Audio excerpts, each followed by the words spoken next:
TL, what up, what up, what up? How y'all feel? Y'all dumb deep in here. Thank y'all so much for coming to see a whole bunch of geeks do poetry on the stage. We appreciate it. My name is Preston Perry. I'm a little black boy from the south side of Chicago. Okay, it's like 4 of y'all, right? It's always 4 of us somewhere.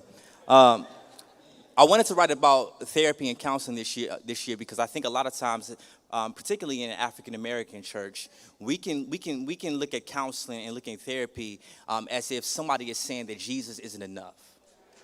And that's just not the case. As Christians, we have to understand that therapy and counseling is a gift from Jesus. And he can use it however he sees fit, right? And to think somebody is saying that Jesus is not enough because they're in therapy or counseling, you're the one who's actually limiting God, right? So with all that being said, this poem is called Who Gives the Black Man Permission to Feel? This is an ode to my Uncle Stan, who I love very much. I hope y'all enjoy it. This is not an angry black poem, though I'm angry and I'm black.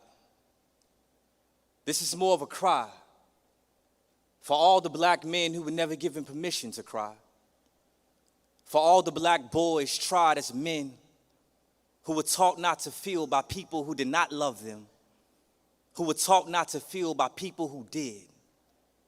I know that I'm a black man. I've seen the reflection of my skin in the eyes of too many stares in my lifetime to forget. The first time I was taught how not to feel, I was 9 years young, my lungs still learning to breathe in America. That day, I witnessed the police talk down to my uncle like he wasn't a skyline, like I didn't look up to him, like he wasn't a king in baggy FUBU jeans with a smile that echoed the sound of war ending and peace rising from the ashes. I can recall my heart balling into a clenched fist, bare-knuckled aim towards his reckless mouth, calling my uncle every name but the one my grandmother gave him. When the cop handed him back his driver's license, along with his dignity, the car ride home was a silent one. Tension filled our vehicle like thick fog. My uncle threw his smile in the back seat and his joy traveled somewhere distant. His face became an abandoned church on Sunday, and I was an awkward prayer sitting in the front seat, not knowing what to do with my body, so I mimicked his mad. I figured if we had the same growl on our face, he would remember that I was his kin.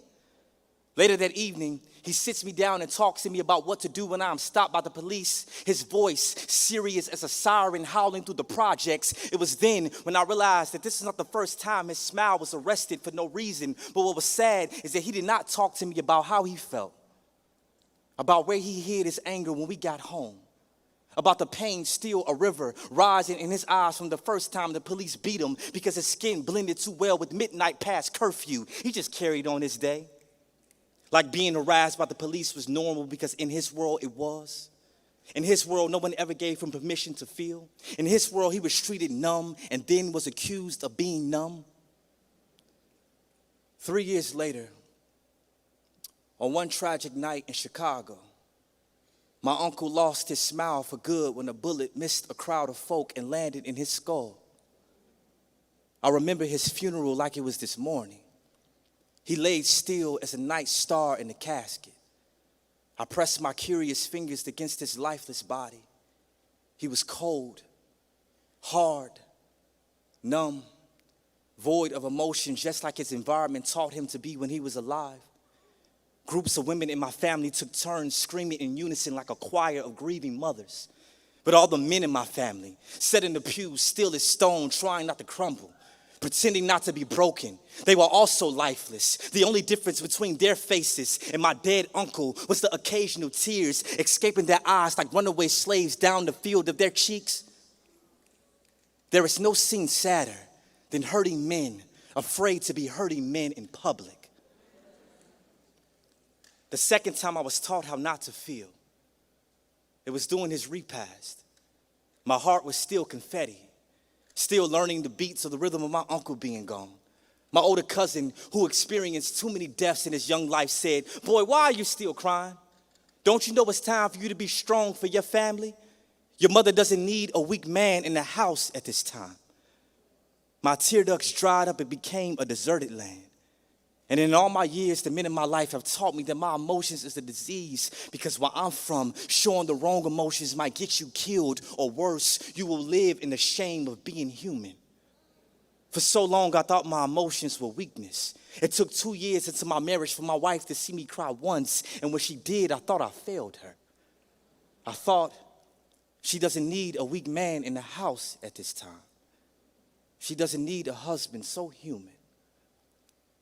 The first time I was taught how to feel, I was in counseling. I was sitting on a chair that felt nothing like home.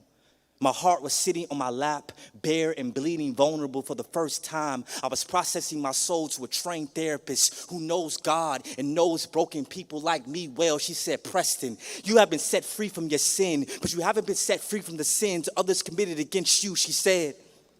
I'm here to help you be set free from the lies of your childhood, she said. Being able to mourn properly is a gift from God that you are afraid to receive. And I see now that a man mourning doesn't make him weak. It keeps him alive. It keeps his insides from becoming a funeral. When grief comes out, it makes room for life to come in. For so long, I've been holding my breath in fear that breathing will make me look like less of a man. Not considering the God who made my lungs or the air that feeds them. Where I'm from, no one points us in the direction of counseling. So what are we to do with all this trauma trapped in our bodies? This last year, God has shown me that it's not just his job to make me his, but he's using therapy to make me whole. This is the end of the poem, because I don't have this emotion thing all figured out yet. But I know one day God will complete the work that he started in me. And on that day, I will smile like no one's watching. I will laugh like I found a fistful of joy. And I will cry. Y'all, I will cry whenever I feel like it.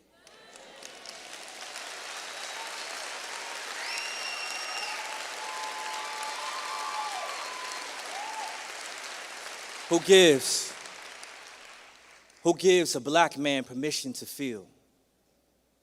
Jesus has. Jesus will. Thank y'all.